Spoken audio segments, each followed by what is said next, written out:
Everyone, welcome to my class. तो अब जो है मानसून भी स्टार्ट हो चुका है। मानसून के साथ में हम भी अपनी नई स्टार्टिंग करने जा रहे हैं। तो आज हमारा लेक्चर का सेकेंड डे है। आज जो इस सैटरडे तक था वो आपका इंट्रोडक्टरी लेक्चर्स थे। अब कल से मैंने आईपी के भी एक लेक्चर लेना शुरू किया था और आईपी का भी कल एक मेरा लेक्चर जो है थोड़ा बड़ा था। एज वेल एज आज बिजनेस का भी थोड़ा सा बड़ा होगा। बिजनेस स्टडीज़ में मैं आपको पढ़ा चुकी थी nature and significance of management. उसका मैंने इंट्रोडक्शन दिया था कि actually nature and significance of management में है क्या। आज जो है मैं आपको बताने वाली हूँ कि आज मैं आपको nature and significance of business में क्या क्या पढ़ाने वाली हूँ। तो चलिए हम स्टार्ट करते हैं अपना nature and significance of business. तो जो भी लोग अगर मेरे नोट्स जो भी लोग नोट्स जो है प्रिपेयर कर रहे हैं या नोट्स प्रिपेयर करना चाहते हैं वो अपने साथ में अपनी नोट्स बुक ज़रूर रखिए। और मैं जो है मैं आपको वीडियोस में तो सब कुछ बता ही देती हूँ, मतलब इससे ज़्यादा और ज़्यादा डिस्क्राइब करना है तो मैं आपको नोट्स भी बता दूँगी। नोट्स आप अपने साथ जो है नोट करते जाइएगा। तो चलिए सबसे पहले हम nature and significance of management के अंदर इंट्रोडक्शन पढ़ लेते हैं। इंट्रोडक्शन में देखें क्या है। अकॉर्डिंग टू कुंसो डोनाल्ड नाम के एक व्यक्ति हैं, वो बताना चाह रहे हैं management consist of getting things done with and through others. जो चीज़ें हमारे द्वारा की जाती हैं या दूसरों के द्वारा की जाती हैं उसको बोला जाता है मैनेजमेंट।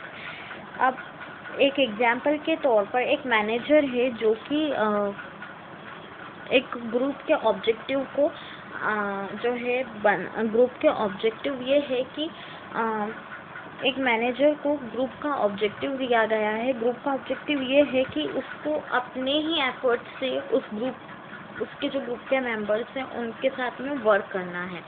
अब ये पॉसिबल नहीं है क्योंकि ग्रुप के अंदर बहुत सारे लोग इन्वॉल्व होते हैं, केवल एक पर्सन का तो ग्रुप नहीं रहता है। सो इसके अंदर बहुत सारे मेंबर्स जो रहते हैं वो जुड़े हुए रहते हैं ग्रुप से। तो चलिए अब बिजनेस प्रोसेस लाइफ साइकिल होता क्या है वो मैं आपको बता देती हूँ। सबसे पहले जो बिजनेस होता है वो बिजनेस किस तरीके से जो है लोग उसको चलाते हैं, क्या क्या करते हैं, ये हम जानेंगे। सबसे पहले होता है डिज़ाइनिंग। किसी भी चीज़ को क्या करना है, अगर आपको किसी भी चीज़ को अगर अप्लाई करना है तो उसके लिए पहले माइंड में डिज़ाइन बनी होनी चाहिए। उस डिज़ाइन के अकॉर्डिंग आप कोई भी चीज़ जो है एग्जीक्यूट कर सकते हैं। देन उसके बाद उस चीज़ का क्या होना चाहिए, हमारे पास मॉडल होना चाहिए। उस चीज़ का मॉडल होने के बाद हम लोगों ने तो क्या करा, एक डिज़ाइनिंग बना ली कि हाँ अगर हमें एक बिज़नेस सेटअप करना, सपोज़ हमें एक कॉस्मेटिक का बिज़नेस सेटअप करना है। कॉस्मेटिक के बिज़नेस के अंदर हम लोगों ने बहुत सारे अलग अलग ब्रांड्स और बहुत सारे अलग अलग टाइप के हम लोगों ने कॉस्मेटिक्स रख लिए। अब उनका क्या करेंगे, अब हम लोग उस कॉस्मेटिक्स के क्या क्या रेंजेस हैं और मार्केट में उसका क्या प्राइस चल रहा है और हमें कितने प्राइस में हम लोगों को जो है प्रॉफिट मिल रहा है, तो हम उस चीज़ को क्या करेंगे, मॉडलाइजिंग करेंगे। मॉडलाइजिंग करने का मतलब ये होता है कि हम उसको एनालाइज करेंगे कि वो कितने में हमें कितने में हमको उस चीज़ से फ़ायदा मिल सकता है। देन उसके बाद हम क्या करेंगे, उस चीज़ को एग्जीक्यूट करेंगे। एग्जीक्यूट करने का मतलब ये होता है कि हम लोगों ने सोच लिया, मॉडलाइज कर लिया, अब हम क्या करेंगे, उस चीज़ को एग्जीक्यूशन करेंगे। देन होता है मॉनिटरिंग। अब ऐसा नहीं है कि हम जो है चीज़ों को हमने देख लिया और उस चीज़ को क्या कर दिया, हमने छोड़ दिया। हम उस चीज़ को क्या कर रहे हैं, मॉनिटराइज भी कर रहे हैं। मॉनिटराइज इन द सेंस कि हम क्या कर रहे हैं, उस चीज़ को देखना चाहते हैं कि वो चीज़ हमारे लिए कितनी ज़्यादा यूज़फुल है। देन अब ऑप्टिमाइजिंग। अब सब कुछ हो गया है, सब कुछ डिज़ाइन हो गया है, मॉडर्नाइजिंग हो गया, एग्जीक्यूशन हो गया है, मॉनिटरिंग हो गया। अब उस चीज़ को क्या करेंगे, ऑप्टिमाइज़ करेंगे, इन द सेंस कि अब उसका टाइम आ गया है कि अब हमें क्या करना है, उसको मार्केट में कैसे लाना है।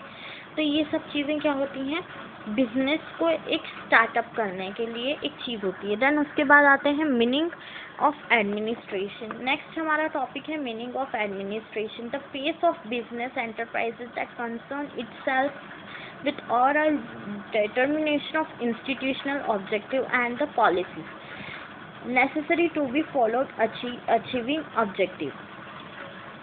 मुझे एक बात बताइए आप सभी लोग, जो भी हम लोग बिजनेस स्टार्ट करते हैं उसका एडमिनिस्ट्रेटर कौन रहता है, जो उसका ऑनर रहता है, वो किस तरीके से कौन सी चीज़, किस चीज़ में हम लोगों को प्रॉफिट मिल सकता है और हमारा प्रॉफिट क्या हो सकता है, वो सब चीज़ें क्या होती हैं हमारे बिजनेस में, वो चीज़ें इंक्लूड रहती हैं। देन बिजनेस कैसा होता है, इंटरप्राइजेस के कंसर्न से भी होता है और दूसरा इंस्टीट्यूशनल भी होता है। इंस्टीट्यूशनल मेनली जो हमारे एडमिनिस्ट्रेशन इंक्लूड रहते हैं वो इंस्टीट्यूशन के अंदर ही रहते हैं। तो इंस्टीट्यूशन का ऑब्जेक्टिव क्या होता है, उनकी पॉलिसीज़ क्या होती हैं, उनको अचीव करने के लिए, उनके ऑब्जेक्टिव को अचीव करने के लिए एडमिनिस्ट्रेशन को बनाया जाता है। So let's come to the features of management.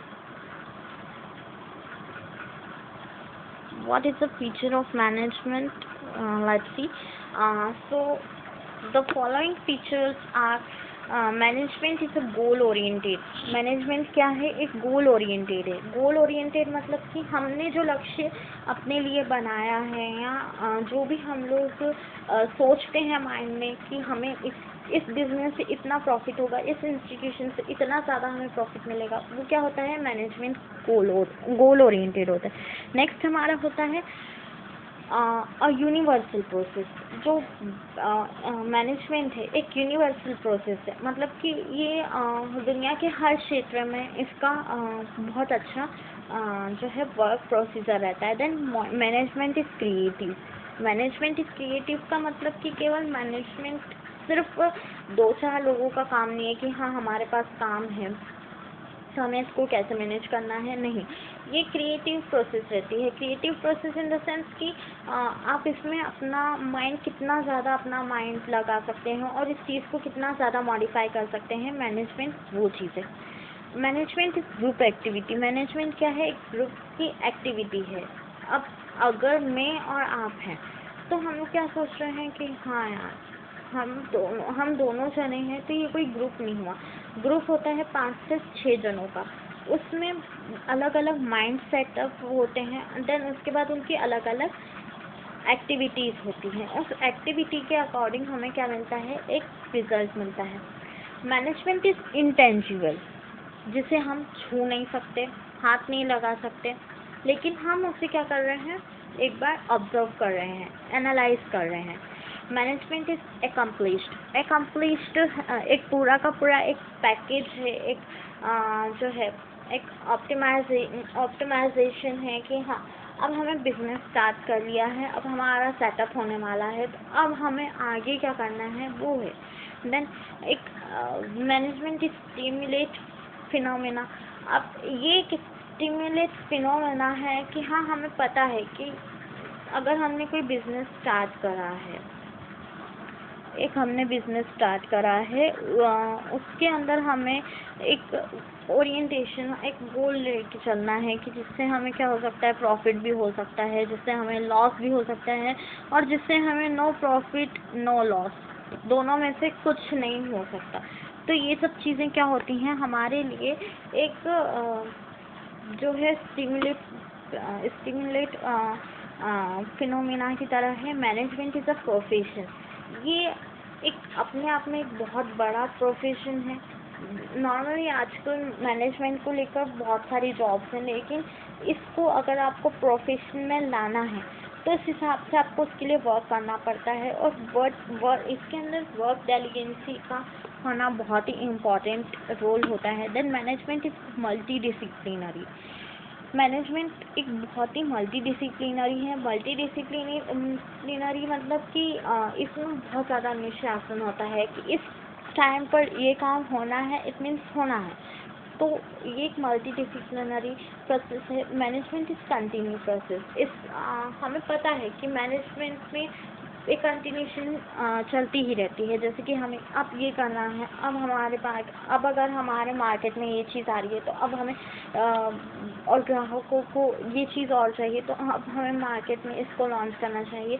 ये क्या हो गया, कंटिन्यू प्रोसेस होती है। देन एक ह्यूमन एलिमेंट होता है। Human element in the sense कि हम बिजनेस करते करते हमारे साथ में ये होता है कि हाँ, अब हमारे पास में एक बिजनेस है, अब हमें क्या करना है, उसको अपना ज़्यादा से ज़्यादा लोग क्या सोचते हैं कि हमारा एलिमेंट क्या है, प्रॉफिट गेन करना। तो प्रॉफिट गेन करना इन द सेंस कि ये ह्यूमन एलिमेंट ही हुआ कि अगर आपने बिजनेस स्टार्ट किया है, देन आपके पास क्या हो रहा है, एक अंडर सैचुरेटेड थिंकिंग हो जाती है। Under saturated thinking in the sense कि आप वो चीज़ के बारे में और गहराई से सोचते हैं कि हाँ ठीक है, अब अगर हमने ये चीज़ की है तो हमें और भी चीज़ें करनी पड़ेंगी। देन नेक्स्ट है कोऑर्डिनेशन ऑफ ह्यूमन्स के साथ में कोऑर्डिनेशन होता है। एक अलग तरीके की आपकी पहचान बनती है लोगों के सामने कि हाँ, मैनेजमेंट में अगर ये बंदा है तो ये हर चीज़ के साथ कोऑर्डिनेट करके चल सकता है। ऐसा नहीं है, बहुत सारे लोग ऐसे होते हैं कि आपके साथ कोऑर्डिनेट नहीं कर पाते और आप उनके साथ कोऑर्डिनेट नहीं कर पाते हैं। ये एक बहुत बड़ा चैलेंजिंग पार्ट होता है मैनेजमेंट के अंदर। Management is acquired ability. Management के अंदर एक एक्वायर्ड मतलब कि एक पर्सन की एबिलिटी शो करता है कि हाँ, उसके अंदर कितनी ज़्यादा एबिलिटी है कि वो क्या करे, चीज़ों को अच्छी तरीके से फेस कर सके और मार्केट में अपना नाम अच्छा कर सके। Then let's come to the scope of management. Management का स्कोप कितना है हमारी लाइफ में, हमारी डेली रूटीन में और हमारे जो है कंट्री में। The scope can be represent by heading activities. अब स्कोप जो कि है वो हेडिंग एक्टिविटीज़ के थ्रू आपको बताया जा रहा है। उसकी हेडिंग एक्टिविटीज़ क्या क्या है? Production management. सबसे पहले अब जो प्रोडक्ट सेल कर रहे हो या जिस चीज़ का भी आप प्रोडक्शन कर रहे हो उसका मैनेजमेंट होना ज़रूरी है। अदरवाइज़ अगर आप कोई चीज़ सेल कर रहे हो, उसकी क्वालिटी अच्छी नहीं है तो आपका पूरा का पूरा प्रोडक्शन मैनेजमेंट डिस्टर्ब है। देन नेक्स्ट है मार्केटिंग मैनेजमेंट। आपने अगर कोई बिजनेस स्टार्टअप किया है, जैसे मैंने आपको बताया था कॉस्मेटिक का बिजनेस स्टार्टअप किया है, तो उसके लिए मार्केटिंग करना ज़रूरी है, कंपल्सरी है। विदाउट मार्केटिंग आपके यहाँ से कोई सेलिंग नहीं होगी, आपको कोई प्रॉफिट या लॉस नहीं होगा। देन उसके बाद फाइनेंशियल मैनेजमेंट होना ज़रूरी है। कौन सी चीज़ कितने रुपए में आई है और आप उसको कितने रुपए में सेल करने वाले हो और उससे आपको कितना प्रॉफिट होने वाला है, ये क्या है, एक फाइनेंशियल मैनेजमेंट है। नेक्स्ट है हमारा पर्सनल मैनेजमेंट। एक अपने अंदर पर्सनल मैनेजमेंट भी होना चाहिए। Personal management in the sense कि केवल अगर आप बिजनेस रूटीन चालू कर रहे हैं तो बिजनेस रूटीन में केवल आप बिजनेस के अकॉर्डिंग ही नहीं चल सकते, अपने पर्सनल व्यूज़, अपने पॉइंटर्स भी रखना कंपल्सरी हो जाता है। सो इसको बोलते हैं personal management. So let's come to the scope diagram. आप देख रहे हैं सबसे पहले आपका क्या है, स्कोप। अब स्कोप के अंदर आपको क्या क्या चीज़ें मिल रही हैं मैं आपको बता देती हूँ। स्कोप के अंदर आपको सबसे पहले मिल रहा है financial accounting. Financial accounting in the sense कि जो भी चीज़ें आपके पास आ रही हैं उसका एक डाटा मेंटेन करना। देन आपने जो चीज़ उसको जिस प्राइस में आपने उसको सेल किया है उसका डाटा मेंटेन करना। देन आपको कितना प्रॉफिट हुआ है, उस चीज़ से कितना लॉस हुआ है, आपको वो चीज़ मेंटेन करना। तो ये क्या हो गया है, फाइनेंशियल अकाउंटिंग। देन नेक्स्ट है हमारा कॉस्ट अकाउंटिंग। कॉस्ट अकाउंटिंग क्या होता है कि आपकी, अगर आपने सपोज एक शैम्पू बेचा है, डव का एक शैम्पू मार्केट में आया, वो शैम्पू आपका पड़ रहा है 150 रुपीज़ का, आपको जो मार्केट प्राइस की पड़ रही है 150 रुपीज़ की, आपने उसको सेल कितने में किया है, आपने उसको सेल कितने में किया है 125 रुपीज़ में, ठीक है। 125 रुपीज़ में आपने उसको क्या कर दिया है, सेल कर दिया है।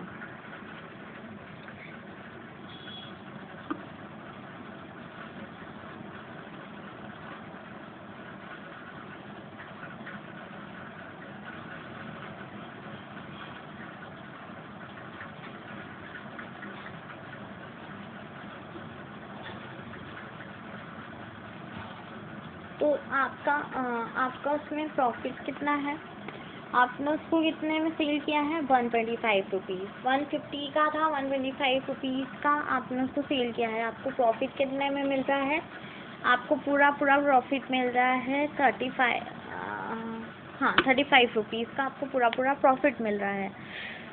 सो इस तरीके से आपका क्या रहता है, कॉस्ट अकाउंटिंग रहता है। देन बजटिंग एंड फोरकास्टिंग, आपका बजटिंग और फोरकास्टिंग होना भी ज़रूरी है कि अगर आपका बजट, सपोज़ आपने मटेरियल ख़रीदा है कॉस्मेटिक का, वो है 1 लाख रुपीज़ का, इसका 1 लाख का बजट ही आपके पास होना चाहिए। आप चीज़ ख़रीद रहे हैं 1 लाख रुपए की, सॉरी आप चीज़ देख रहे हैं 1 लाख रुपए की और ख़रीद आप 2 लाख रुपीज़ का रहे हैं, तो ओवर बजट हो जाता है। तो बजट और फोरकास्टिंग, बजट के अंदर फोरकास्ट होना ज़रूरी होता है। देन उसके बाद टैक्सेशन, आपको पता है आजकल हर चीज़ पर जो होता है GST लगता है, हर चीज़ पर GST लगता है। तो हमें पता है कि हमारा बजट इतना है और बजट के अकॉर्डिंग अगर आप GST भी प्लस करके चलेंगे तो ये आपका एक टैक्सेशन मेंटेनेंस हो जाएगा। देन उसके बाद इन्वेंट्री कंट्रोल्स, जो भी आप चीज़ें ले रहे हैं वो आपके अकॉर्डिंग आप किस तरीके से कंट्रोल करेंगे, देन उसको किस तरीके से मार्केट में लाएंगे, ये आपका इन्वेंट्री कंट्रोल रहेगा। देन स्टेटिस्टिकल मेथड ये होता है कि जब आप कोई चीज़ मार्केट में लॉन्च कर रहे हैं, सॉरी जो आप कभी मार्केट में कोई भी चीज़ लॉन्च कर रहे हैं वो आपका कितने टाइम तक चलने वाला है ये आपको नहीं पता रहता है। तो एक स्टैटिक मेथड भी लेकर चलना ज़रूरी होता है, क्योंकि हमें पता नहीं रहता है कि हमारे पास जो चीज़ है कितने टाइम तक चलेगी, या हो सकता है जो आप चीज़ लाए हैं वो जो है लाइफ टाइम चले। सो वो एक स्टैटिक मेथड मैनेजमेंट करना भी कंपल्सरी होता है। नेक्स्ट है इंटरप्रिटेशन ऑफ डाटा। अब आप लोगों ने हर चीज़ को मैनेज करा है, अब अपने डाटा को इंटरप्रेट कीजिए। एक बार देखिए कि आपके जो डाटा आपने मेंटेन किए हैं उसको चेक कीजिए किस टाइप से आपने आपके डाटा को मेंटेन किया है, किस टाइप से आप उसको एनालाइज कर रहे हैं और किस टाइप से आपको बाद में उस चीज़ से आपको कितना क्या नुकसान हो रहा है, क्या फ़ायदा हो रहा है, आप ये किस में देख सकते हैं, इंटरप्रिटेशन ऑफ डाटा में। देन नेक्स्ट है reporting of management. At last जो हमारा होता है रिपोर्टिंग ऑफ मैनेजमेंट, आप लोगों को रिपोर्ट रखना चाहिए कि आपके मैनेजमेंट में क्या अच्छा हो रहा है, क्या बुरा हो रहा है इस चीज़ का। So let's come to the next point, objective of management. Okay, what's the objective of management? Economic objective. आजकल सबका एम ही क्या है, इकोनॉमी। सबका मेन एम है कि हम सबके पास इनकम हो, इकोनॉमिक। हमारे इकोनॉमिक ऑब्जेक्टिव जो होते हैं वो हाई होना चाहिए, सबका एम आजकल यही है। और आजकल लॉकडाउन के बाद सबकी इकोनॉमी पर काफ़ी ज़्यादा इफ़ेक्ट हुआ है, इसलिए इकोनॉमिक ऑब्जेक्टिव बहुत ज़रूरी होता है मैनेजमेंट में। आपकी अगर इकोनॉमी पे जो है इफ़ेक्ट पड़ेगा तो उससे केवल आपके मैनेजमेंट को नहीं, आपके बिजनेस पे भी इफ़ेक्ट पड़ेगा और आपके जो अदर एक्सपेंसेस हैं उस पे भी इफ़ेक्ट पड़ेगा। आपकी जो बाकी सारी चीज़ें हैं उन सब पे भी इफ़ेक्ट पड़ेगा, इसलिए इकोनॉमिक ऑब्जेक्टिव बिजनेस के अंदर रखना कंपल्सरी है। देन उसके बाद आते हैं सोशल ऑब्जेक्टिव। सोशल ऑब्जेक्टिव आपको ये रिप्रेजेंट कराता है, अगर आपकी कोई चीज़ आजकल हर चीज़ें प्रोडक्शन में हैं और हर चीज़ें सोशलाइज भी होती हैं। जो चीज़ अगर सोशली जिन चीज़ों का अगर सोशलाइजेशन नहीं होता है, वो चीज़ें मार्केट में आना ही बंद हो जाती हैं। तो उस चीज़ का सोशल ऑब्जेक्टिव होना भी कंपल्सरी है। देन इसके बाद ह्यूमन ऑब्जेक्टिव। ह्यूमन ऑब्जेक्टिव एक मेन पार्ट होता है हमारे बिजनेस के लिए। कैसे कि ह्यूमंस की रिक्वायरमेंट पे डिपेंड करता है हमारा पूरा बिजनेस। उनको आजकल लोग बिजनेस करते हैं तो सबसे ज़्यादा रिक्वायरमेंट आजकल किस चीज़ की है? हमारे ग्रोसरीज की है। हमारे अदर थिंग्स तो ठीक है, हमारी ग्रोसरीज पे जो है लॉकडाउन में काफ़ी ज़्यादा इफ़ेक्ट पड़ा है। सो ह्यूमन ऑब्जेक्टिव होना ज़रूरी है। नेक्स्ट है हमारा डायग्राम, देख लेते हैं इसका। फर्स्ट है डिफाइनिंग ऑर्गेनाइजेशनल गोल्स।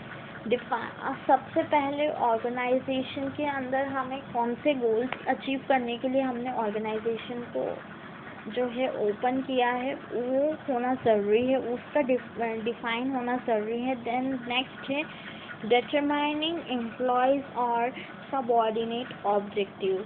हमें हमेशा जो हमारे यहाँ पे एम्प्लॉयज़ वर्क करते हैं और सब ऑर्डिनेट्स वर्क करते हैं, उनके साथ में जो काम करने वाले होते हैं, उनके हमेशा डिटरमिनेटिंग ऑब्जेक्टिव्स को जानना ज़रूरी होता है। क्योंकि क्या होता है कि कई बार एम्प्लॉयज़ और उनके साथ काम करने एम्प्लॉयज़ के साथ में भी काम करने वाले लोगों के पास अलग अलग ऑब्जेक्टिव्स होते हैं, अलग अलग तरीके के आइडियाज़ होते हैं। सो constant monitoring employees progress and performance।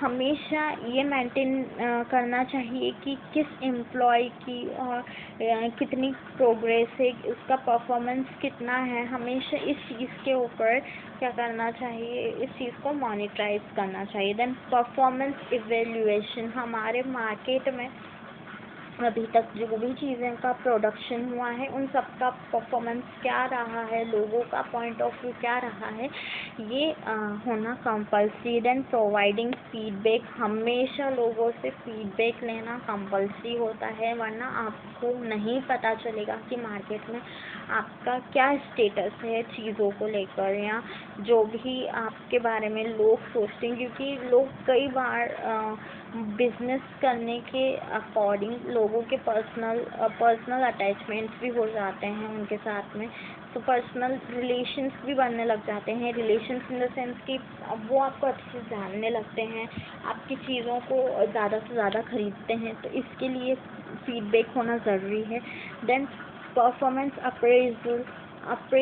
Performance हमेशा जो होता है वो आपके वर्क पर डिपेंड करता है। जैसा आपका वर्क रहेगा, जैसे आपकी प्रोडक्ट्स रहेंगे, ये सब आपका क्या रहेगा, परफॉर्मेंस अप्रेजल में रहेगा।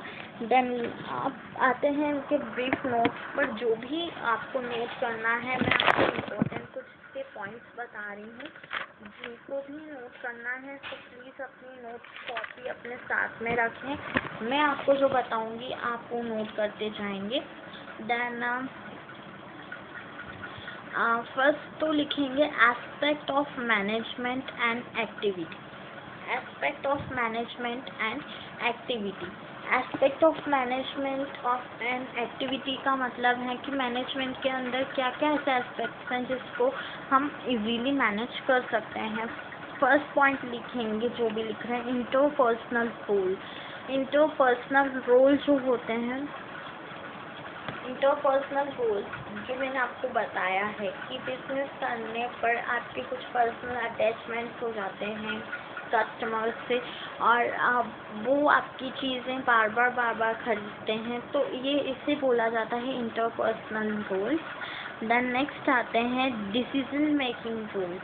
अब आपने जो बिज़नेस स्टार्ट किया है, इसका डिसीजन कौन लेता है? जो भी इसका एडमिनिस्ट्रेटर रहता है, जो भी जो भी इसको जो भी आपके बिजनेस को जिसने भी ओपन किया है ये उसका काम रहता है। देन उसके बाद होता है इंफॉर्मेटिव गोल्स। हमेशा आपके पास हर चीज़ की, हर छोटी चीज़ की इंफॉर्मेशन होना कंपल्सरी हो जाता है।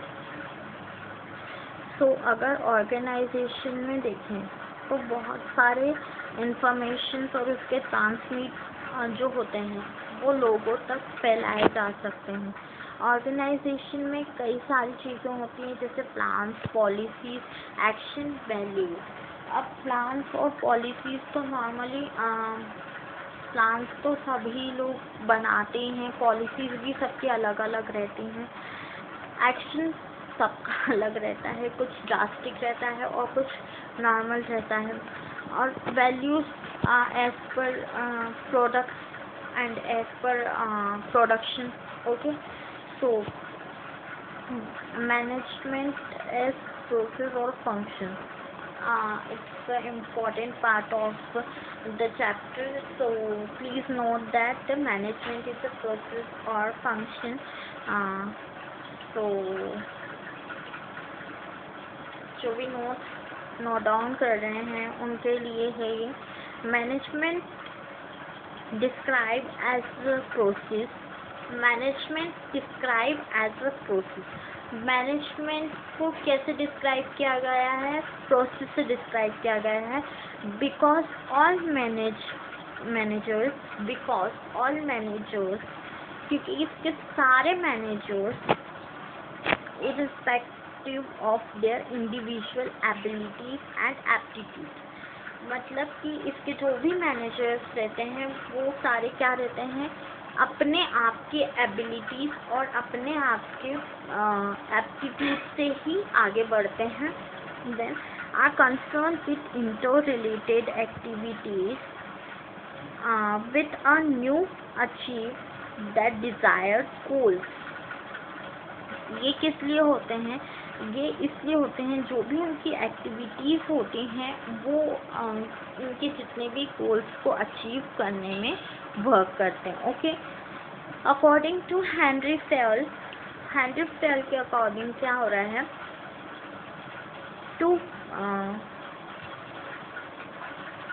To manage is to forecast, to plan, to organise, to command, to coordinate and to control. आप लोगों को क्या करना चाहिए? हमेशा मैनेज करके चलना चाहिए, हमेशा प्लान करके चलना चाहिए, ऑर्गेनाइज करके चलना चाहिए, कमांड होना चाहिए। आप उसी कितना कोऑर्डिनेट करके चल रहे हैं, देन कितना कंट्रोल करके चल रहे हैं, ये सब चीज़ें इसके अंदर कंपल्सरी है। तो नेक्स्ट आते हैं हमारे कुछ की पॉइंट्स पर। इसी भी नोट डाउन कीजिएगा। Management principles are element of fundamental truth which provide guidelines for managerial decision making and action. The next है the essentials of scientific management are analyzed set of rules, surveys and research, new knowledge and techniques, proper training, etc. According to Taylor, a complete mental revolution is necessary for the success of scientific management. Next, Pearl is expert of administration and Taylor is expert of management skills. जब भी आपसे ये चीज़ पूछी जाए कि